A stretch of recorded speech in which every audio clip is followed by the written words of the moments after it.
여러분 안녕하세요.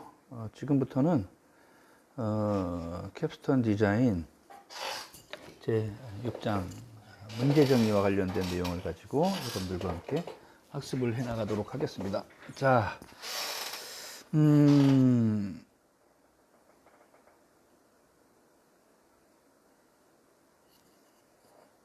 이번 차시 여러분들 학습할 내용 한번 확인을 해 보도록 할게요. 자, 문제 정의에 대해서 여러분들 설명할 수 있다. 문제 인식을 하고 나서 그 중에 이제 진짜 문제들을 뽑아내고 그것을 이제 정의하는 것을 지난 시간에도 조금 공부를 했습니다. 이번에는 그래서 그 문제 정의하는 것을 다시 한번 반복해서 여러분들과 함께 학습을 해 나가고요. 문제라고 인식된 그런 것들, 즉 인식된 문제와 그 중에서 진짜 문제를 구분해서 여러분들이 설명할 수 있도록 이렇게 하는 방법을 학습을 해 나가고요. 그 다음에 5Whys, 이 방법을 활용을 해서 진짜 문제를 정의할 수 있는 그런 훈련을 하도록 하겠습니다. 또 파레토라고 하는 도표를 활용해서 진짜 문제를 정의하는 방법을 연습을 할 것이고요. 그 다음에 원인과 결과 도표를 활용을 해서 또 진짜 문제를 정의하는 방법도 연습을 하려고 합니다. 우리가 이제 어떤 문제를 정의하고 이것을 해결하려고 하다 보면 그 문제가 갖고 있는 그 모순이 있죠. 손등과 손바닥 같은 이런 어떤 것이 있을 수 있는데, 이 모순은 크게 나눠서 이제 기술적인 모순과 그 다음에 물리적인 모순으로 이렇게 구분을 합니다. 그래서 기술적인 모순이란 게 뭐고, 그 사례를 여러분들이 제시할 수 있고요. 그 다음에 기술적 모순 분석을 활용해서 진짜 문제를 정의하는 그런 방법도 여러분들 공부를 하게 됩니다. 뿐만 아니라 물리적인 모순에 대한 것도 어떤 의미를 갖는 것을 우리가 물리적인 모순이라고 하는지 여러분들 이해하실 수 있도록 설명을 상세하게 드릴 것이고요. 그리고 이 물리적인 모순 분석을 활용을 해서 진짜 문제를 정의하는 방법도 이렇게 설명을 드리도록 하겠습니다. 자, 그러니까 여러분, 우리가 지금 한 것은 이번 주에 여러분들과 같이 학습할 내용은, 자, 인식된 문제를 진짜 문제로 확정짓는 그 과정입니다. 그래서 할 수 있는, 여기에 적용할 수 있는, 진짜 문제로 이렇게 구분하는데 필요한 적용할 수 있는 방법 5가지 방법을 여러분들과 같이 학습하려고 하는 거예요. 자, 5Whys, 파레토 도표, 원인 결과 도표, 그 다음에 기술적인 모순 분석, 그 다음에 물리적인 모순 분석, 이렇게 5가지 분석 방법을 활용을 해서 진짜 문제를 정의할 수 있는 능력을 길러내도록 이렇게 하겠습니다. 자, 문제 정의하기예요. 자, 문제 정의의 개념. 한번 문제라는 것은 우리가 생각하는 현재 수준과 우리가 이상적으로 생각하는 목표치 사이의 갭을 우리가 문제라고 한다고 이렇게 개념 설명을 해드렸습니다. 자, 그렇다면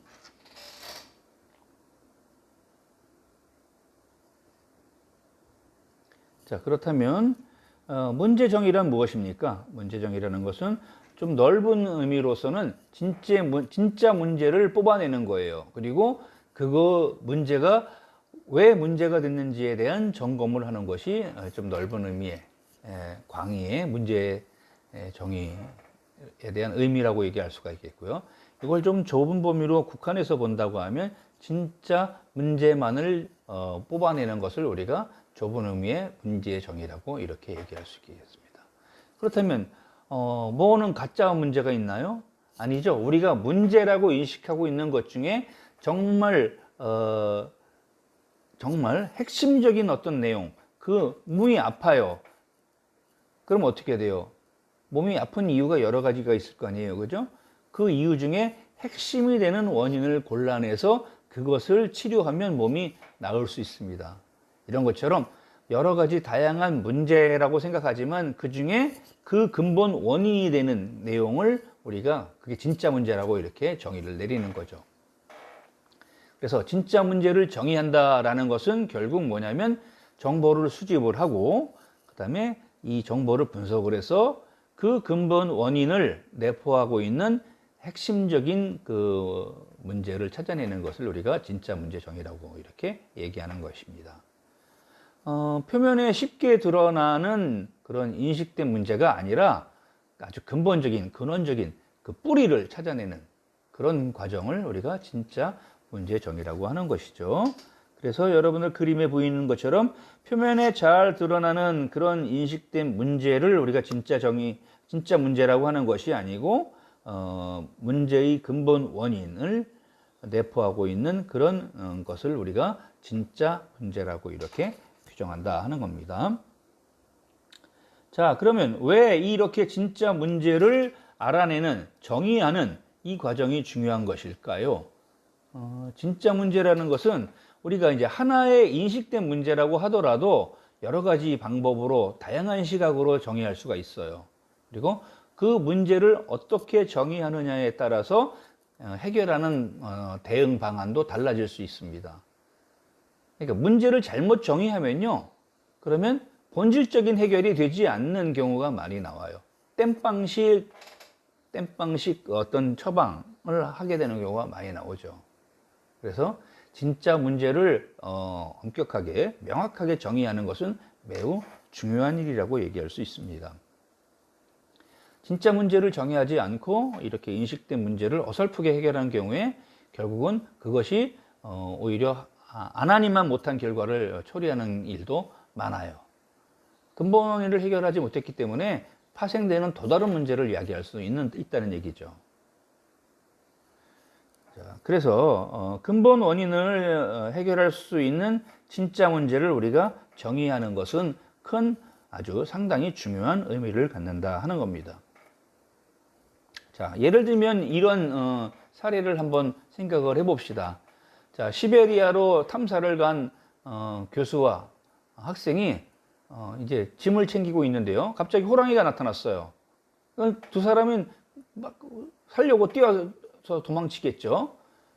근데 이제 사람이 뛰어봐야 어떻게 호랑이보다 빠를 수는 없잖아요. 그래서 호랑이가 이 두 사람을 따라잡을 것은 분명해요. 그런데 갑자기 학생이 도망치다 말고 가방에서 운동화를 꺼내 신었어요. 교수가 얘기를 하는 거예요. 운동화를 신어도 호랑이보다 빨리 달릴 수는 없어. 그러니까 학생이 이렇게 얘기해요. 제가 호랑이보다 빨리 뛸 필요는 없지만 교수님보다는 빨리 뛰면 돼요. 라고 이렇게 얘기한 거예요. 무서운 세상이군요. 여러분들도 이렇게 하실 건가요? 자, 그래서 교수가 인식한 문제와 학생이 인식한 문제는 달라요. 교수가 인식한 문제는 뭐예요? 살아남기 위해 호랑이보다 빨리 뛰는 방법을 찾아야 해 라고 얘기한 거고요. 학생이 생각하는 문제는 뭐냐면 호랑이에게 안 잡히는 방법을 찾는 것이라고 생각한 거죠. 즉, 예를 들면 이런 거예요. 학생 입장에서는 교수님이 호랑이 먹이가 되면 저는 살 수 있어요. 이런 거죠. 네. 자, 두 번째 사례를 한번 살펴볼게요. 두 번째 사례는 이제 어느 고층 백화점에 갔어요. 한 20층짜리 백화점이 있다고 쳐요. 아니면 요즘은 그 높은 건물에는 엘리베이터가 설치된 경우가 많으니까 여러분들이 일상생활 하면서 오르내리는 그런 빌딩이라고 생각을 합시다. 자, 근데 이 엘리베이터가 증축 공사를 하면서 느려졌다고 하는 그 엘리베이터 이용객들의 불평이 많아졌습니다. 그런데 엘리베이터 속도를 향상시킬 수 있는 방법도 없어요. 그러니까 건물주가 엘리베이터를 추가로 설치하라고 지시를 했습니다. 그 지시를 받은 건축 설계사는 그 엘리베이터를 추가로 설치하지 않고 이 문제를 해결할 수 있다고 했습니다. 어떻게 해결하는 걸까요? 그 해결 방안이 여러분, 여러분 여기 해결책이라고 제시한 내용이 바로 해결 방안이에요. 엘리베이터에 거울 하나 부착하니까 고객의 불만이 씻은 듯이 없어졌습니다. 즉 뭔가 느끼거나 즐기거나 관심을 돌릴 수 있는 그런 수단이 없었기 때문에 지루했던 거죠. 근데 지루함이 없어진 거예요. 그렇죠? 자, 그래서 사장이 인식한 문제는 어때요? 고객의 불만을 해소해 주려면 엘리베이터의 속도를 더 높일 수는 없으니까 엘리베이터를 추가로 설치해야 되겠구나, 이렇게 문의했어요. 근데 진짜 문제는 그게 아니라 고객의 불만을 해소시키기 위해서는 고객이 느끼는 지루함을 해소시켜 주는 것이다, 이렇게 이제 솔루션을 가지게 한 거죠. 여러분들 어떤 차이를 느끼시고 있으신가요? 자, 그 다음에 이런 내용 말고 또 실제로 코카콜라라고 하는 음료 회사에서 제시한 사례를 한번 생각을 해봅시다. 자, 전 세계의 이 콜라 시장 중에 코카콜라와 펩시콜라가 양분하고 있는데, 암만 해도 코카콜라의 그 시장 점유율이 훨씬 크죠. 그 코카콜라의 시장 점유율이 떨어졌는데 떨어진 이유가 뭐냐 하는 거예요. 그것은 경쟁사인 펩시에서 TV 광고를 했는데, 어떤 TV 광고를 했냐면 블라인드 테스트라고 하는 기법을 이용해서 예를 들면 눈을 가리고 시음할 수 있는 잔에다가 펩시콜라와 코카콜라를 이렇게 따라 놓고서 눈을 가린 사람이 마시고서 펩시콜라를 선택하면 이렇게 광고에 내보내는 이런 방식을 가지고 광고를 한 거죠. 그래서 마치 펩시콜라를 선택한 사람이 훨씬 실제로 많았다는 건 아니에요. 코카콜라를 선택한 사람이 더 많았거나 잘 모르겠다고 하는 사람이 많을 수도 있겠죠. 그런데 펩시콜라를 선택한 사람만을 광고에 등장시킴으로써 펩시콜라를 더 많은 사람이 선호한다라는 그런 이미지를 줬던 거예요. 이렇게 함으로써 콜라 시장에 어떤 영향을 미치는 이런 사례가 있었습니다. 여기서 여러분들이 느낄 수 있는 건 어떤 거예요? 그러면 코카콜라에서 이것을 이렇게 어떤 시장 점유율이 떨어지면 어떻게 대응을 했을까요? 어떻게 대응했느냐면 세 가지 방식을 썼어요. 자, 첫 번째는, 큰 것은 펩시콜라 맛이 나는 음료를 개발하는 것을 목표로 정했습니다. 그리고 나서 이제 뉴 코크라고 하는 것을 개발해서 시장에 내놨고요. 그 다음에 77일, 약 2달 반이 지난 후에는 클래식 코크라고 칭한 예전 콜라로 다시 돌아갔습니다. 어때요? 시장에서 펩시콜라 맛이 나는 음료를 개발해서 성공을 하지 못했다는 얘기죠. 잘못 대응한 거예요. 그죠? 이러한 잘못된 시도로 인해서 엄청난 금전적인 피해를, 손해를 봤던 겁니다. 자, 그 다음에 이제 화학공장에 유량계가 있어요. 자, 화학공장에 유량계라는 것은 우리가 화학물질을 이용해서 화학제품을 만들려고 하면 그 어떤 기름 성분이 들어가 있는 그 유체의 양을 측정하는 유량계를 설치를 합니다. 근데 이 유체가 아주 부식성, 금속을 삭게 만드는, 그래서 구멍이나 아니면 금이 가게 만드는 그런 성질이 강해요. 그래서 이 유량계가 몇 달 만에 부식이 돼서 막 그냥 기름이 줄줄줄 새기 시작하는 거예요.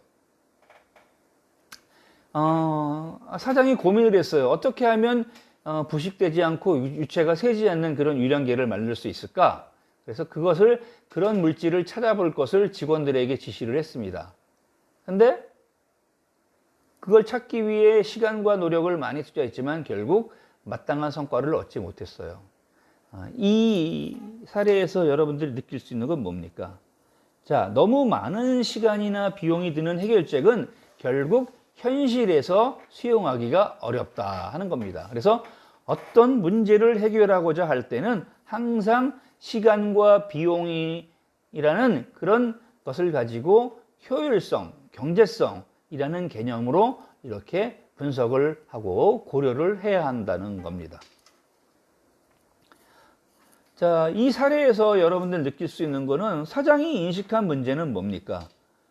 유체가 새는 것을 막기 위해서 썩지 않는, 녹슬지 않는 그런 물질을 찾아가지고 그걸로 유향기를 만들어야 되겠다. 이렇게 했는데 그거 발견하지 못하는 동안 계속 술술 새고 있었죠. 그죠? 이렇게 해서 결국 오랜 시간 고민했는데 그 해결책이 뭐가 되는지 아세요? 그 해결책은 결국 이 유량계가 썩기 전에 새로운 유량계로 바꿔주는 것이 좋겠다라고 결론을 낸 겁니다. 기가 막히죠. 그죠? 그 시간과 그 많은 비용이 헛수고가 됐던 그런 사례가 되겠습니다. 그래서 문제가 무엇인지 정확히 아는 사람이 정확한 해결책을 만들 수가 있습니다. 자, 이렇다면 문제를 정의하는 과정을 다시 한번 살펴봅시다. 우리가 넓은 범위에서 문제를 정의하는 방법은 이제 진짜 문제를 정의하고 거기에 덧붙여서 그거를 이게 왜 문제가 됐지라는 것을 점검할 수 있는, 따라서 이 점검한다는 건 뭐냐면 이 문제는 우리가 솔루션을 찾을 수 있는가, 해결 방안을 얻을 수 있는가. 그래서 지금 당장 어마어마한 돈을 투자해서 이거를 해결한들 결국 들어간 돈이 많으면 소용없잖아요. 그래서 해결할 만한 가치가 있는지, 그리고 현재 상황, 여건에서 해결 가능한 문제인지를 검토하는 게 이제 문제 점검입니다. 일반적으로 문제를 정의하는 과정은 여러분들 그림에 보이시는 것처럼 이제 관련된 그 문제와 관련된 정보를 수집을 하는 거예요. 수집을 하고 여러 가지 다양한 사례도 비교를 해서 분석을 한 다음에 근본 원인을 우리 케이스에 맞춰서 이제 원인을 찾고 이런 것 때문에 이렇게 됐구나라는 이유를 발견합니다. 그게 분석하는 거죠. 그리고 그 중에서 진짜 문제를 추려내는 거예요. 이런 거는 별로 중요한 건 아니었었어. 핵심은 이거였어. 이것만 고치면 다른 문제는 아무것도 문제가 안 될 거야 하고 찾아내요. 그 다음에 그걸 발견해내면 이 진짜 문제는 어떻게 하면 고칠 수 있지? 고치는데 비용은 얼마나 들어가지? 고쳤을 때 이거를 우리가 제대로 활용할 수 있을까? 이런 것들을 점검하는 게 문제 점검하기입니다. 이렇게 이제 4단계로 일반적인 문제 정의를 합니다. 자, 세세하게 다시 살펴보면요. 첫 번째 단계에서는 이제 문제 관련된 정보를 수집한다 그랬죠. 그래서 그 문제가 일어난 상황을 정확히 이해하기 위해서 아직 파악되지 않은 정보들을 구하는 겁니다. 그래서 관련된 데이터나 정보를 수집을 하고 그 문제에 친숙한 사람을 인터뷰하기도 하고, 그 다음에 가능하면 그 문제가 왜 일어났는지 직접 파악을 하고요. 그리고 이렇게 수집된 정보들을 체계적으로 정리합니다. 이 과정이 완벽하다라고 생각할 때까지 반복돼요. 보완됩니다.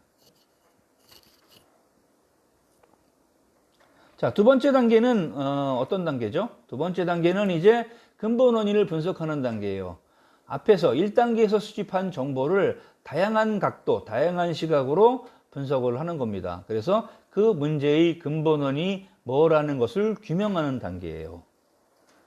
이렇게 하기 위해서 다양한 분석 방법이 적용이 되는데, 뭐 벤치마킹을 한다거나 이런 제품의 장점, 단점을 분석하기 위해서 성공한 타사 제품을 가지고 자기 회사의 제품이나 기술하고 비교하는 방법이 벤치마킹입니다. 그 다음에 이제 OFD나 설문조사나 아니면 5Whys나 파레토 도표 이런 것들을 쓴다 그랬습니다. 근데 우리가 이제 본 강의에서 검토하려고 하는 것은 요 5Whys죠. 그러니까 요걸 한번 살펴보면요. 왜? 라고 질문을 하고 그것에 대한 대답을 왜 이런 일이 생겼지? 그러면 무엇 때문에 생겼다라고 하는 대답이 나올 거 아니에요. 그죠? 그 대답의 기초에서 문제 정의문을 수행해 나가는 그런 방법이에요. 그래서 문제에 대한 정답을 고쳐 나가는데 대개 5번 정도 질문을 하면서 그 문제의 정답을 계속 바꿔 나가는 겁니다. 그래서 최종적인 원인, 문제의 핵심에 도달하게 되도록 하는 방법이 5Whys예요. 자, 그 다음에 두 번째가 파레토 도표입니다. 이거는 설문조사 등을 통해서 수집한 그 문제의 원인을 중요도 순서에 따라서, 여기서 얘기하는 중요도는 이제 예를 들면 정해진 기간 동안 몇 회 나타났는가 하는 그런 빈도수라든지 아니면 양이라든지 이런 것들을 가지고 그래프로 그리는 거예요. 그래서 상위 20%의 원인을 제거하면 통상적으로 하위 80%의 원인은 자동으로 해결된다라고 하는 2대 8의 법칙을 반영한 그런 도표 작성법이 되겠습니다. 자, 그 다음에 이제 원인 결과 도표, 우리가 생선표 도표라고도 하는데요. 자, 오른쪽으로는 머리를 그리고 왼쪽으로는 꼬리를 그려요. 그러고서는 이제 이 머리 부분에는 문제점을, 그리고 왼쪽에 머리와 연결된 등뼈에는 문제의 원인을 표시를 하는 겁니다. 그래서 체계적으로 원인을 찾아가는 그런 방법이 원인 결과 도표예요. 이 방식입니다. 자, 그 다음에 우리가 좀 하려고 하는 것이 제일 마지막에 나와 있는 모순 분석이죠. 그래서 트리즈라고 하는 에서 활용하는 방법인데요. 문제에 내포된 기술적 또는 물리적인 모순을 끄집어내서 그 근본 원인을 찾는 방법을 우리가 이제 모순 분석 방법이라고 합니다. 이런 다양한 방법들을 이용해서 근본 원인을 이제 찾아냈어요. 찾아내면 그 다음에는 세 번째 단계에서는 진짜 문제를 정의를 해야 되겠죠. 그래서 진짜 문제를 정의하려고 하면 반드시 우리가 어떤 형식을 가지고 문장을 만든다고 그랬죠. 어떻게? 어떤 목적을 위해서 어떤 목표를 달성하자, 무엇을 위해서 무엇 하자라는 형식으로 이 정의문을 작성을 합니다. 그래서 앞에서 또 지난주에 정의한 진짜 문제가 해결할 가치가 있는 것인지, 현실적인 제약이 있는데, 예를 들면 우리가 자본 비축이 너무 부족해요. 돈이 많이 드는 거는 감당하기 어려워요.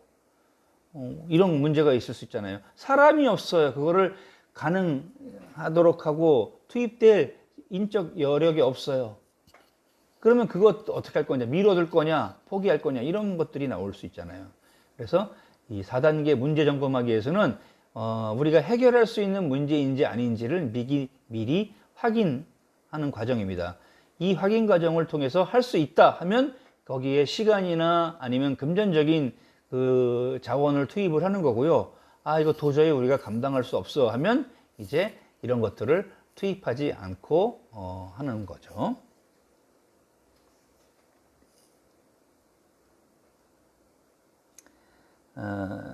문제를 점검하는 프로세스를 전체적으로 한번 살펴보면요. 앞에서 나왔던 내용들인데 일단 진짜 문제 해결을 하기 위한 진짜 문제에 대한 정의문을 썼어요. 그죠? 무엇을 위해서 무엇 하자라고 썼습니다. 그러면 그 하자가 해서 나온 결과물이 해결할 만한 가치가 있는가라는 것을 판단합니다. 그래서 있다라고 하면 밑으로 내려가서 혹시 기존의 회사나 아니면 어디에 해결책이 제시된 게 있는가를 찾아야 돼요. 그죠? 그래서 있다 하면 기존 해결책을 활용할 수 있는가, 돈이 필요한가, 그 해결책을 유료인가 무료인가 이런 것들을 이런 판단하는 거죠. 이제 이렇게 해서 하고, 만약에 기존 해결책이 없어요. 없으면 그러면 어떻게 해야 돼요? 신규로 만들어야 되는데 그 신규로 해결 방안을 개발을 해야 되는데 이 문제 해결 개발 방안을 만드는데 필요한 자원이 우리 내부 역량으로 충분히 지원 가능한가라는 것을 따져야 돼요. 그래서 있으면 그러면 시간이 있는가? 그 시간이 충분한가? 적합한가? 라는 것을 또 판단합니다. 판단해서 여유가 좀 있고 아니면 뭐 이리 하네요. 그러면 이제 드디어 아이디어를 도출하는 단계로 가는 겁니다. 그렇지 못한 경우에는 이제 여러분 이 문제 점검 플로우 차트에 보이는 것처럼 이제 중간에 다른 길로 빠져서 포기하게 되는 거죠. 이런 절차를 가지고 여러분들이 어떤 사실은 뭐 모든 일들을 다 이런 식으로 점검할 수도 있겠죠. 자, 그래서 앞에서 그림에서 보여드렸던 문제 점검에 대한 세부 내용을 한번 살펴보면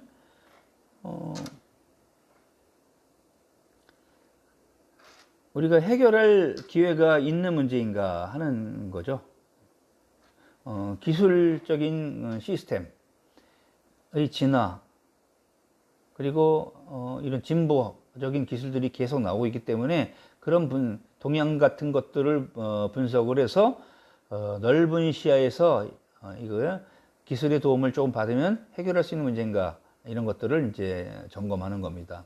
그리고 이미 해결책이 존재하는가 하는 부분은 특히 특허 같은 것을 분석을 해서 문제 해결책 이미 등록된 특허인지 아니면 뭐 실용신안 이런 것들면 특허의 그 기간이 만료가 돼 가지고 그냥 무료로 쓸 수 있는지 아니면 특허권자하고 협의를 해야 되는 건지 뭐 이런 것들을 점검하는 거예요. 또 이거 비용이 많이 발생할 수 있으면 포기해야 되는 경우도 나오겠죠.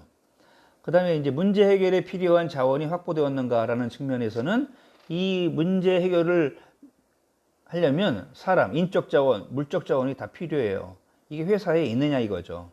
저거를 전담할 수 있는 인력이 있느냐, 저 일을 해결하기 위해 투입할 인력이 있느냐, 그리고 어떤 공간이나 물적 자원이라고 쓴 것은 공간이나 장비나 아니면 금전적인 것들을 얘기합니다. 이런 것들이 확보되지 않았다면 그러면 이제 별 수 없이 투자를 해야 되는데 투자가 할 수 있는 여력이 또 필요한지 여력이 있는지 없는지 점검을 해야 되는 문제가 생기죠. 자, 문제 해결에 필요한 시간이 적절한가 하는 면에서는